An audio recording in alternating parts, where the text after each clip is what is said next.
Hai assalamualaikum, ketemu lagi dengan channel JH Valem 2020. Kali ini, saya akan membahas band Cleopatra, atau yang lebih dikenal dengan Kangen Band.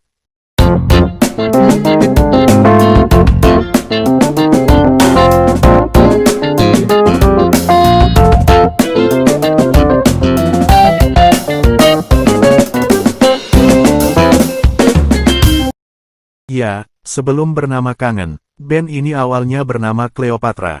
Kangen dibentuk oleh Dodi dan kawan-kawan pada tanggal 4 Juli tahun 2005 di Bandar Lampung. Dengan musik bergenre pop Melayu.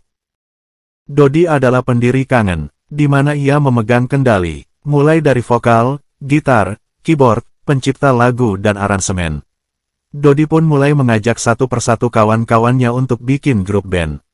Di mana ia mengajak Tama di gitar, Bibi di bass, Izzy di keyboard, dan Baim di drum. Andika belum masuk di mana vokal masih dipegang Dodi. Dodi yang mengetahui suaranya kurang dan tidak terlalu bagus.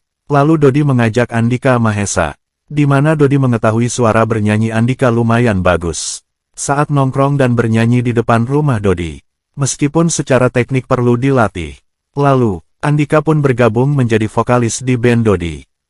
Dodi yang memiliki sedikit ilmu pengetahuan tentang alat musik pun mengajari kawannya, di mana kawannya belum terlalu mengerti bermain alat musik elektrik sama sekali.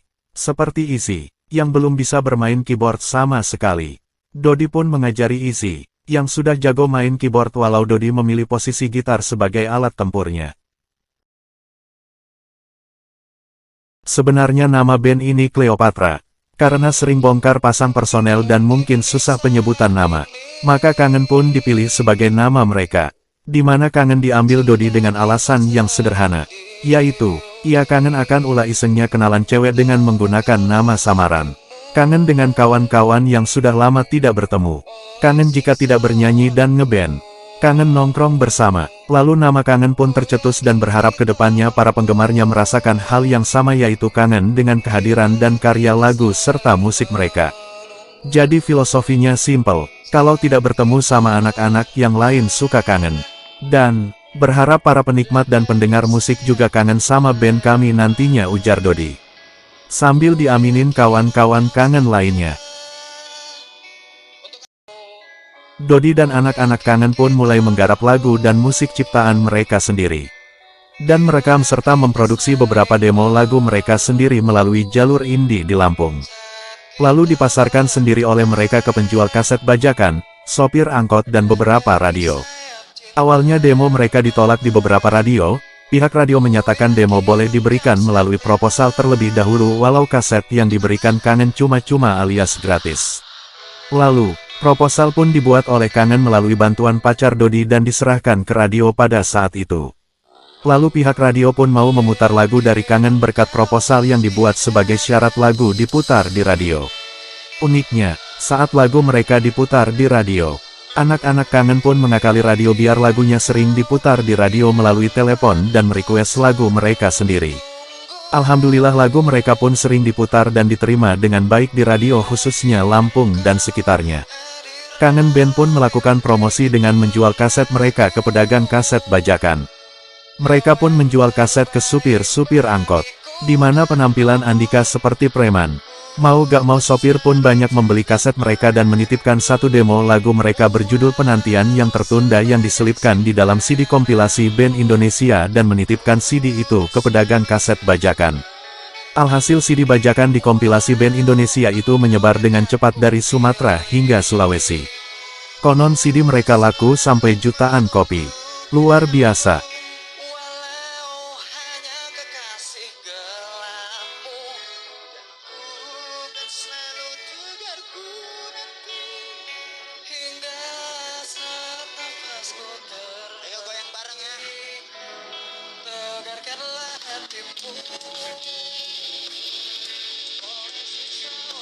Kita ngopi dulu sambil hisap rokok yang dalam.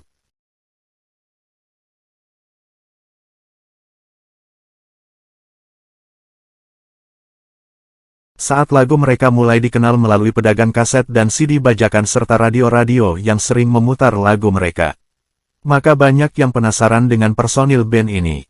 di mana lagu dan musik mereka meledak.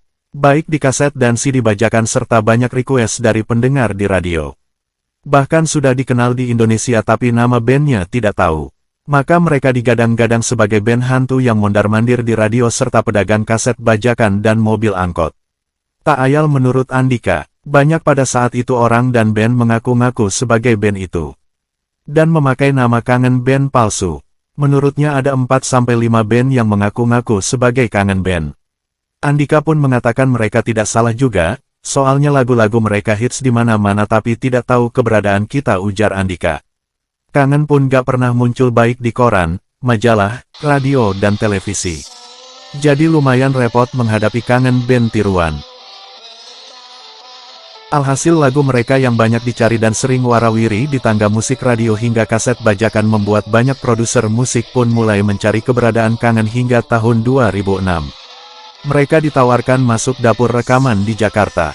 Lalu dengan modal Rp17.000 Dodi dan Andika pun pergi ke Jakarta walaupun tanpa restu orang tua. Setelah di Jakarta, masalah tak berhenti. Mulai jalan kaki mencari label rekaman. Mulai tidur beralaskan koran, disiram air saat tidur di depan ruko orang. Membantu mencuci mangkok bakso demi makan. Belum lagi saat pergi ke label musik tak bertemu siapa-siapa. Bahkan ada yang menolak mereka karena penampilan mereka yang seperti orang kampungan yang tak terawat. Ayah Andika meninggal dunia, walau banyak produser musik mencari Kangen dan yakin mereka yang dicari, namun saat di Jakarta mereka malah terhina dan direndahkan orang-orang. Bahkan diusir karena gaya penampilan yang tak meyakinkan, bahwa mereka Kangen Band. Bahkan rambut Andika yang dinilai berponi dan menutupi sebagian wajah, dinilai berbeda dengan band lain pada masa itu. Hingga rambut Andika menjadi ciri khas dari Kangen Band. Kangen pun tak luput dari perbincangan di mana karya lagu dan musik mereka dianggap tak sesuai dengan penampilan mereka. Andika pun frustasi saat di Jakarta di mana orang-orang mencemooh dirinya dan kawan-kawan. Andika pun sempat merasakan obat-obatan terlarang yaitu ganja dan pernah merasakan dinginnya dan kecilnya ruang penjara karena narkoba. Suatu saat Warner Music Indonesia pun turun tangan. Selaku produser musik dari label besar mereka pun mencari jejak digital Kangen melalui radio-radio di Lampung serta indie label. Di mana Kangen merekam demo lagu mereka untuk pertama kali. Produser menemui Andika di penjara dan meminta Andika bernyanyi sampai produser itu yakin dan percaya bahwa Andika merupakan orang yang dicari. Dan benar, Andika adalah salah seorang personel Kangen Band dengan posisi di vokalis. Akhirnya pada tahun 2007, Kangen Band masuk dapur rekaman. Album perdana mereka pun dirilis dengan judul Tentang Aku, Kau dan Dia, serta album yang sempurna repackage.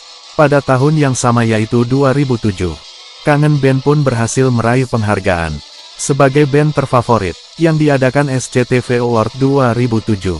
Mereka pun membintangi sebuah sinetron yang berjudul Aku Memang Kampungan, yang bercerita tentang kisah hidup dan perjalanan karir personel Kangen pada tahun yang sama.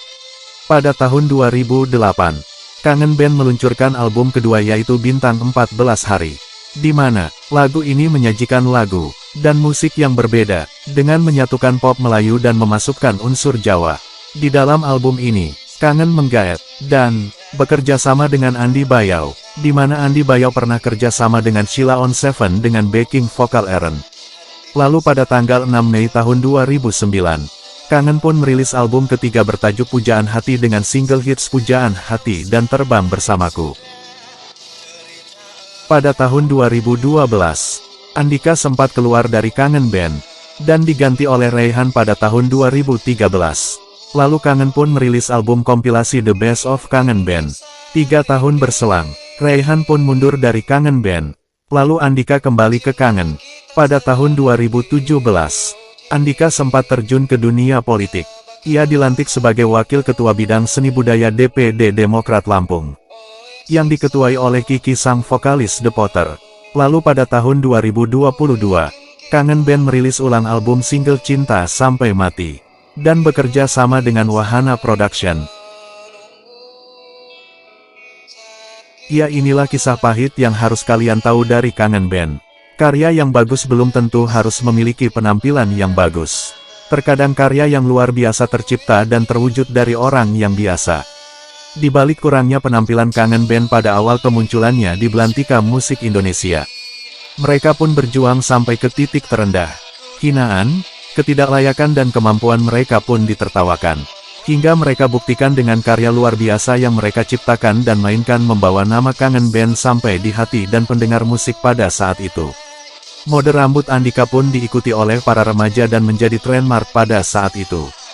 Walaupun, pada kemunculannya, band ini dinilai sebuah fenomena di mana anak muda kelas ekonominya rendah alias modal pas-pasan, bahkan bisa dikatakan jauh dari rata-rata, sekarang naik kelas secara masif.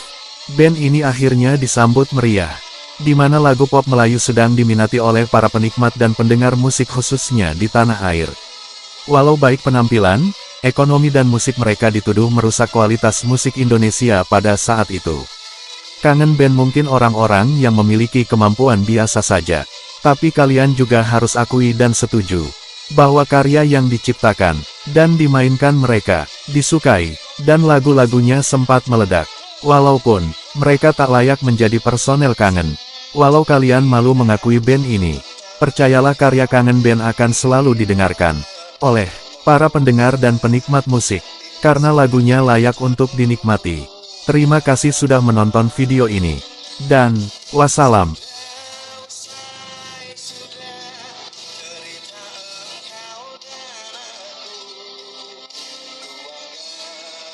Sebagai bingkisan